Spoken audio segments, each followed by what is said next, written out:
Latibor with the City of Willmar. I am currently the Public Works Superintendent. Been with the city for 37 years, of which part of that has been the tree inspector with the City of Willmar, licensed tree inspector. Part of the responsibilities of the Public Works Department is the tree maintenance, we plant the trees, of course, in springtime.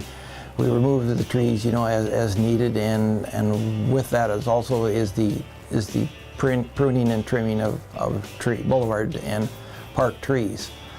That typically is done that's typically done in the fall, late fall, winter season. Trees are dormant, and our schedule allows us to do that when we're not plowing streets and sanding and that snow removal type activities. We generally have a small bucket that goes out, and with that we have probably a crew of 3 guys that go out and trim the boulevard trees. When they're trimming, they're looking for tree shape. Does it have codominant leaders in the tree that we can take care of, where we can have a tree that is healthier for the future. We're also looking for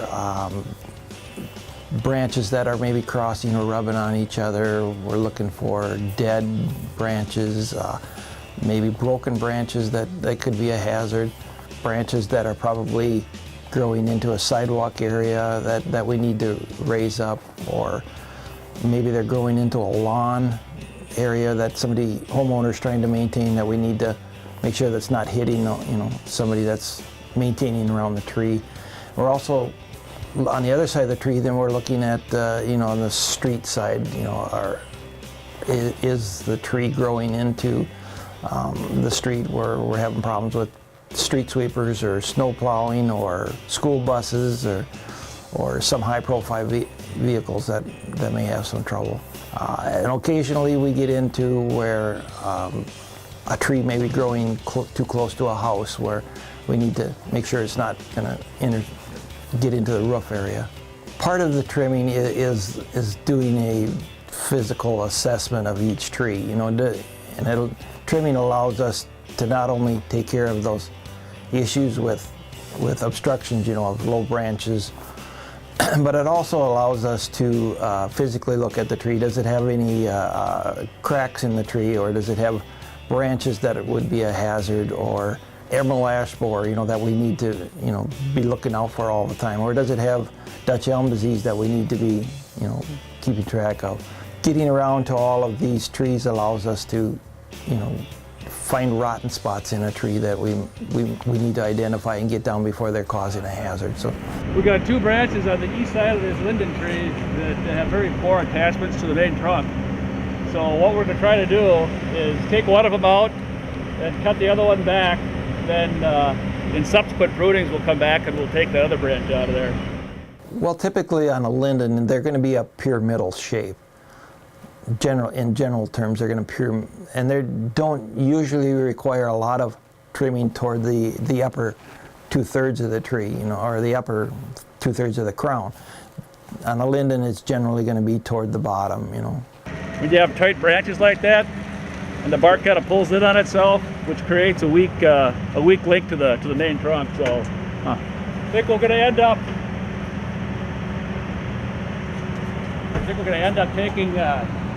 I think we're going to take that big limb out, that one right here, the one with the scar on it, and this one here, we'll end up taking it off about 1/3 of the way, maybe 2/3 of the way up in the tree. You kind of see how it grows straight up and kind of infringes on those lateral branches coming up through the tree.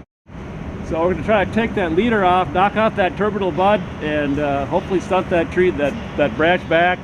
And like I say, in subsequent prunings, we'll take that limb out. Some trees will grow up as, eventually, all of a sudden, for some reason, you'll get multiple leaders, 2 branches that are trying to establish themselves as the main structure of the tree. If you don't take care of one of those at some point, then you're going to have a split, and the tree will split, and your life of your tree is going to be somewhat shorter. We want to usually, after the trees have gone dormant, is the time that we're targeting to do most of our tree trimming. Well, first of all, we'll start, over the summer, springtime and summer, homeowners will call and they would like their trees trimmed. So we'll go out and try to do most of those first, and then we'll go into areas that are what we have probably sense is more of a need to address some of these issues that I mentioned earlier. Ash trees are notorious for a lot of branches that are going to die inside of the tree, especially on an older tree, and you're going to get a lot of shedding of the inner branches from an ash tree. It's just an inherent problem with an ash tree. We are concerned with the number of ash trees that we have in town. On the boulevard, we took a survey of our trees in 2010, and we're working with about a 60% ash tree population right now of all of our boulevard. That's a concern to us, with the potential problem of emerald ash borer coming our way, that we need to be concerned about. One of the symptoms of emerald ash borer over the winter is woodpecker damage. Woodpeckers will find the trees, they'll try to get at some of these larvae that are inside of the tree, and you'll see extensive woodpecker damage on the tree. They'll take the bark off looking for these emerald ash borer larvae, and that is probably the best symptom to recognize you have that problem. Right. So far, you can see trees with woodpecker damage, but it hasn't been at this point emerald ash borer. If a homeowner has a concern about emerald ash borer, they should contact the Public Works Department, or the Minnesota Department of Ag has a great website as to educating the public and identifying whether you have an ash tree or what are the symptoms of emerald ash borer.